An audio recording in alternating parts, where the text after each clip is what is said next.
오늘도 클릭해주셔서 감사합니다. 구독과 좋아요 부탁드립니다.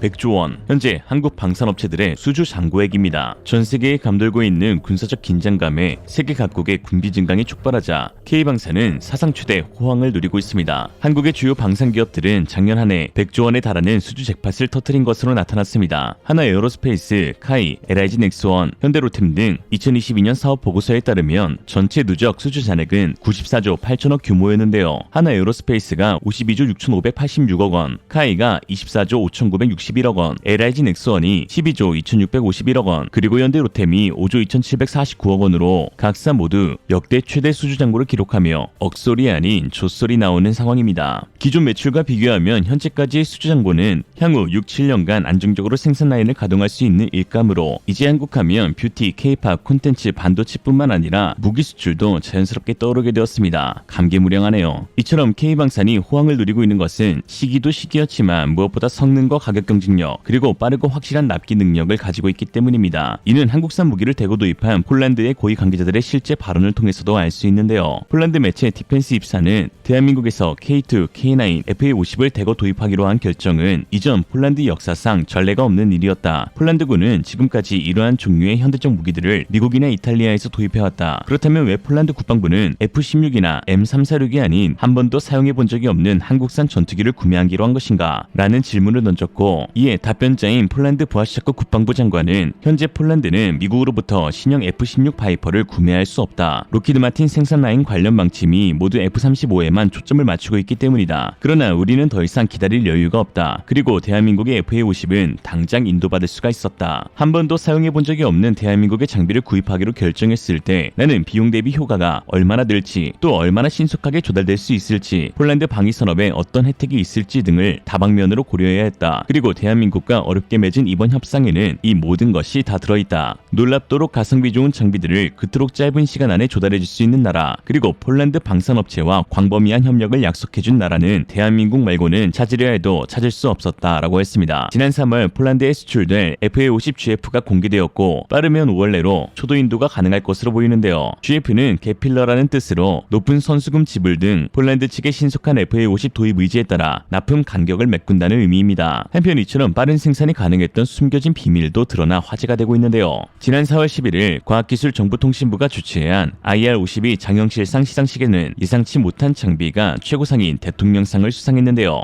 바로 한국항공우주산업 카이의 세계 최초 전투기 원패스 임무 시스템 자동 검증 장비였습니다. 1991년 제정돼 올해로 32주년을 맞은 IR-52 장영실상은 우리나라 기업이 자체 개발한 신기술을 선정해 개발에 앞장선 연구원에게 주는 국내 최고 권위의 기술상으로, 특히 무기 체계에서는 하나의 단일 완제품이 수상하는 경우가 대부분인지라 이번 카이 검증 장비의 수상은 상당히 이례적이었습니다. 그만큼 우수한 장비였다는 것을 증명하는 것이었죠. 전투기 임무 시스템 자동 검증 장비는 항공기 개발의 시작 단계부터 최종 완성 및 테스트 단계에 이르기까지 임무 시스템을 구성하는 주요 센서와 무장, 소프트웨어를 통합하고 검증하는 역할을 합니다. 사실 항정 장비가 고도화되면서 소프트웨어 비중이 크게 높아져 최신 전투기는 비행하는 전자장비라 해도 과언이 아닌데요. 문제는 그만큼 일일이 검증할 항목도 많아져 임무 시스템을 검증하는 데 상당한 시간이 소요된다는 것입니다. 이에 엔지니어들은 항상 일정을 단축시켜야 한다는 압박감에 내몰리고 있죠. 배찬일 카이 항공전자 통합시험실 책임연구원은 엔지니어들이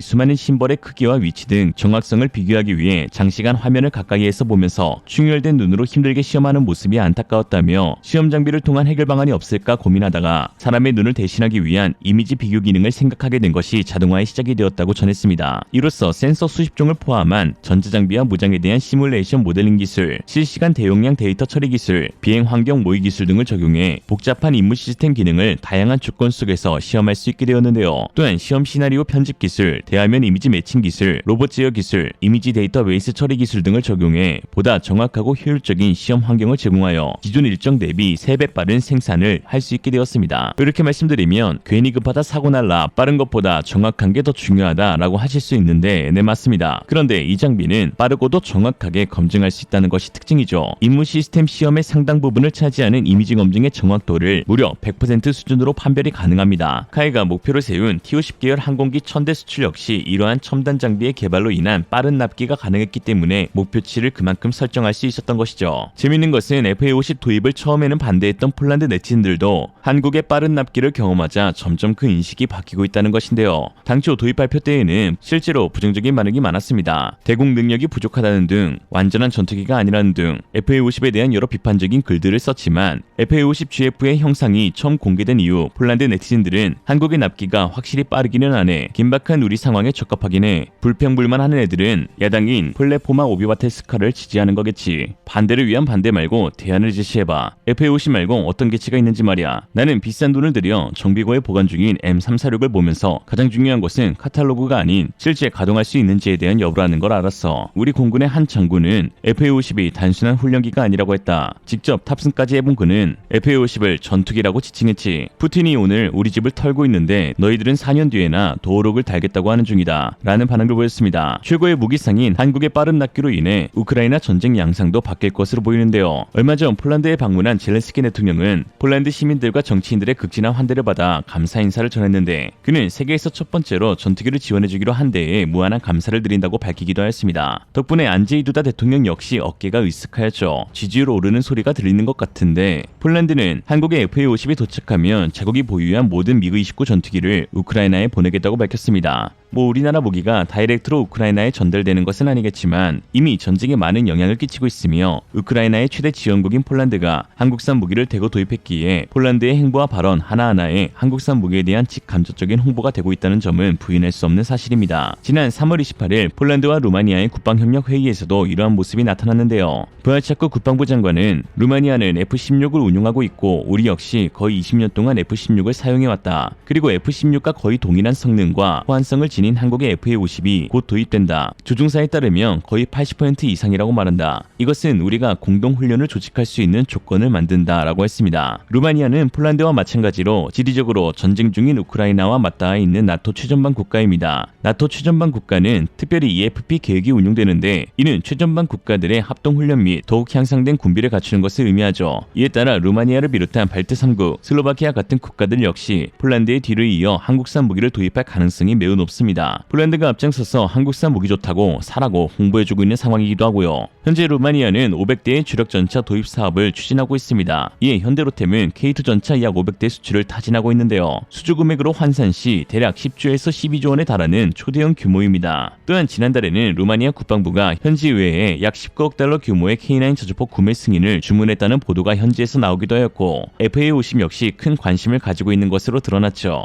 루마니아가 한국산 무기를 도입한다면 이는 폴란드의 선제적인 도입 결정이 미치는 영향이 적지 않았음을 알 수 있습니다. 실제로 말레이시아의 FA50 수출 역시 폴란드의 FA50 수출 영향을 받은 것으로 알려져 있는데요. 사실 말레이시아의 경전투기 사업의 가장 유력한 후보는 중국의 JF-17이었습니다. 수출용 영가형 전투기로 개발된 초기형 JF-17은 대당 가격이 150억 원에 불과해 다른 나라의 경전투기 대비 절반, 최신형 F-16의 5분의 1 수준이라는 충격적인 가격으로 출시되었습니다. 여기서 점차 성능 개량이 추진되어 JF-17 블록 3에는 신형 KLJ-7A A사 레이더가 탑재되면서 탐지거리 170km, 동시 추적 15개, 동시 교전 4개라는 강력한 교전 능력을 갖게 되었고 사거리 100km의 중국판 암람 PL-12 운용 능력은 물론 다양한 중국제 정밀 유도 무기와 초음속 대한미사일 운용 능력까지 부여되었는데 가격은 3,200만 달러로 상당히 메리트가 있었습니다. 또한 말레이시아 공군 입장에서는 지금도 미국제 기체와 러시아제 기체를 혼용해서 운용 중이기에 굳이 서방 무기 체계에 집착할 이유가 없었습니다. 이런 상황에서 구형 기계식 레이더와 구형 엔진을 달고 중거리 공대공 미사일 운용도 안 되었던 FA50은 말레이시아 요구에 미치지 못하는 부족한 기체였었죠. 말레이시아가 중국과 남중국해 영유권 문제로 갈등을 빚고 있어 중국산 전투기를 도입하기는 찜찜하다곤 하지만 그렇다고 전투기로서의 성능이 부족한 FA50이나 다른 국가에서 한 번도 검증되지 않았던 인도 테자스를 도입하기도 그렇고 참 많은 고민이 있던 차에 한 가지 반전이 생겨났습니다. 폴란드가 FA50 블록 20 48대를 도입하기로 하면서 대대적인 성능 개량을 통해 F-16 바이퍼에 버금가는 공대지 공대공 무장의 A사 레이더, 거기다 공중고뷰 능력과 외부 연료 탱크까지 장착이 확정되자 이내 맘 편해진 말레이시아는 1조 2천억 규모의 FA50 18대 계약을 체결하였죠. 한편 중국에서는 다이긴 수주전을 놓쳤다며 비통한 심정을 내비치고 있는데요. 중국 군사 전문 매체 군무처 위면은 JF-17을 FA50과 비교하며 그 패배 원인을 분석하기도 했는데 한번 살펴보겠습니다. 9억 2천만 달러 한국의 FA50 전투기 무기가 또 다른 수주에 성공했다. JF-17은 왜 이 수주전에서 졌을까? 최근 군사 관련 소식 중 관심을 끄는 뉴스가 있다면 아마 말레이시아가 한국의 FA-50 경전투기 18대 구매 계약을 공식적으로 체결했다는 소식일 것이다. 계약의 총 규모는 9억 2천만 달러이고 전투기 구매 단일 계약으로는 적지 않은 액수라고 말할 수 있다. 그럼 왜 말레이시아는 한국의 전투기를 택했을까? 그리고 최근 몇 년 동안 한국의 방산 수출이 호조인 이유는 무엇일까? 한번 살펴보자. 우선 말레이시아 공군의 장비는 매우 평범하다. 고성능 전투기는 없고 대부분 교체가 시급한 노후화된 전투기들이다. 그래서 이번 수주전엔 다수의 기종들이 참가했는데 승리자인 FA-50 이외에도 인도의 테저스와 4.5세대 초기형에 속하는 그리펜, 그리고 중국과 파키스탄이 공동 개발한 JF-17도 참가했다. 그러나 많은 국내 언론들이 근거의 정확도를 따지지 않고 그저 클릭수를 올려서 돈을 벌기 위해 말레이시아가 JF-17을 택할 가능성이 높다는 기사들을 내기도 했다. JF-17과 스웨덴 그리펜만이 진짜 전투기였고 인도의 테저스는 신뢰성이 낮았으며 나머지는 고등 훈련기를 개량한 다목적 전투기였다. 그래서 중국의 국내 언론들은 말레이시아가 JF-17을 택하는 것을 매우 합리적인 결정이라고 봤지만 이는 기술과 가성비에만 초점을 맞춘 시각이었다. 사실 성능만 따지면 FA-50과 JF-17은 분명한 차이가 있다. FA-50은 고등 훈련기를 개조한 전투기로 본질적으로 그 성능이 제한적인 반면 우리의 JF-17은 양웨이 박사에 의해 태어난 진정한 4세대 전투기로 쉽게 말해 수영 F-16이라고 할 수 있다. 심지어 블록3부터는 위상 배열 레이더가 업그레이드 되었다. 종합적인 성능으로 봐서 FA-50이 비할 바가 아니다. 그러므로 이번 수주전 결과를 중국 무기의 성능 문제라든지 중국의 기술력의 패배라고 받아들여서는 안 된다. 이번 수준에서는 정치적 논리가 섞여 있으며 그 핵심은 미국 패권의 농간이라는 것이다. 중국과 말레이시아의 관계는 비교적 좋은 편이지만 지정학적으로 동남아시아 국가들은 무기를 구매할 때 타국을 매우 의식한다. 즉 그들의 서쪽에는 강대국으로 평가되는 인도가 있고 그들의 북쪽에는 아시아의 용이라고 불리는 동아시아의 중국, 한국, 일본, 심지어 싱가포르가 있다. 게다가 남쪽에는 큰 골칫거리인 호주, 그리고 이 모든 것을 조종하는 진정한 배후인 미국이 있으며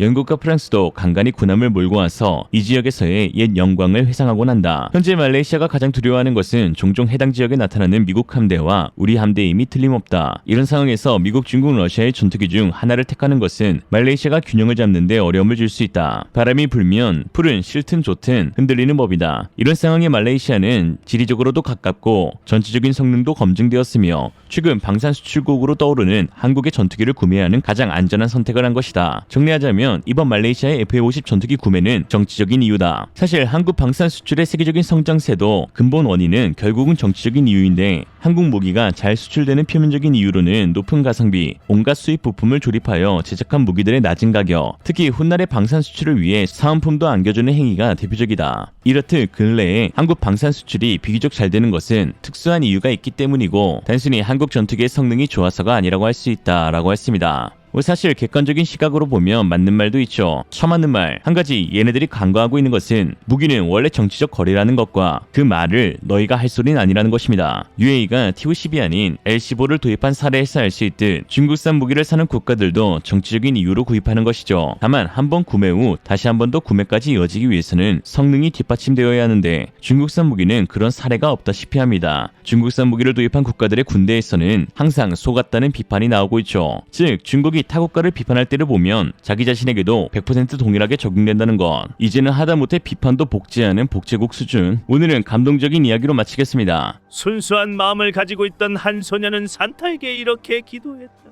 산타 할아버지, 제 소원은 사람들이 더 이상 무기로 서로를 다치게 하지 않는 거예요. 어린 소녀의 선량한 마음에 단복한 산타는 사람들의 싸움을 멈추게 하기 위해 전 세계 모든 무기에 이 말을 새겨넣었다. Made in China. 이상으로 리얼리즘이었습니다. 여러분의 생각은 어떠신가요? 현명하고 지혜로운 여러분의 의견을 지금 댓글에 남겨주세요. 감사합니다.